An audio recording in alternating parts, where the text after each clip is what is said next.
Hello guys, ഇപ്പം നമ്മൾ ഊട്ടിയിലെത്തിക്കണു. ഊട്ടിയിൽ ഇത് ഏത് ഏരിയ എന്നൊന്നും എനിക്ക് പറഞ്ഞു തരാൻ അറിയില്ല. കുറേ സമയം ഊട്ടിയിലെത്തിയിട്ട് നമ്മളിങ്ങനെ ഊട്ടീൻ്റെ ചെറിയ ചെറിയ വീഡിയോസ് ഇങ്ങനെ ഇടും കേട്ടോ. നിങ്ങൾക്ക് ഈ വീഡിയോസ് ഇഷ്ടപ്പെടുകയാണെങ്കിൽ ഒന്ന് ലൈക്ക് ചെയ്ത് ഷെയർ ചെയ്ത് സപ്പോർട്ട് ചെയ്യണേ.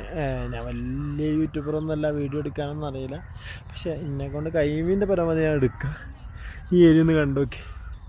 ഇവിടേക്ക് ആരെങ്കിലും വന്നിക്കണമെന്നുണ്ടെങ്കിൽ ഒരു കമൻറ്റ് ചെയ്യുക. ഓക്കെ, കണ്ടോ ഇതിൻ്റെ ഭംഗി നോക്കി, എന്ത് വളരെ ഭംഗിയുള്ളത്. അതിൽ കണ്ടോ താറാക്കളാണ് കുളിക്കുന്നത്, താറാവാണ്, കാണുന്നുണ്ടോ?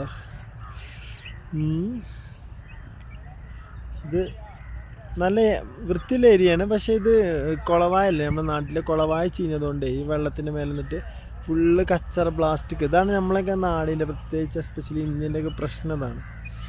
ഒന്നും എല്ലാവരും അങ്ങനെ തന്നെ. നമ്മൾ കിട്ടണം പ്ലാസ്റ്റിക് ജ്യൂസ് ഗ്ലാസ്, പിന്നെ അതുപോലെ കുട്ടികളെ പമ്പേഴ്സ് ഒക്കെ ഇങ്ങനെ കൊണ്ടുവന്ന് വൃത്തികേടാക്കും. അതൊന്നുമല്ല, അതൊക്കെ പോട്ടെ, വൃത്തികേടായാലും ഇതിനൊരു പ്രത്യേകതര ഭംഗിയുണ്ട്. ക്യാമറയിൽ അത്രത്തോളം ഭംഗി കിട്ടുമെന്ന് എനിക്ക് തോന്നുന്നില്ല. പക്ഷേ ഇത് ഒരു രക്ഷയില്ലാത്ത ഭംഗി. ഈ മഞ്ഞ ഫ്ലവറൊക്കെ ഇവിടെ ഇപ്പോൾ തണുപ്പ് തുടങ്ങിയിരുന്നു കേട്ടോ. ഇനി അടുത്ത വീഡിയോ ഇട്ട് പോയി തരാം കേട്ടോ. Okay, by.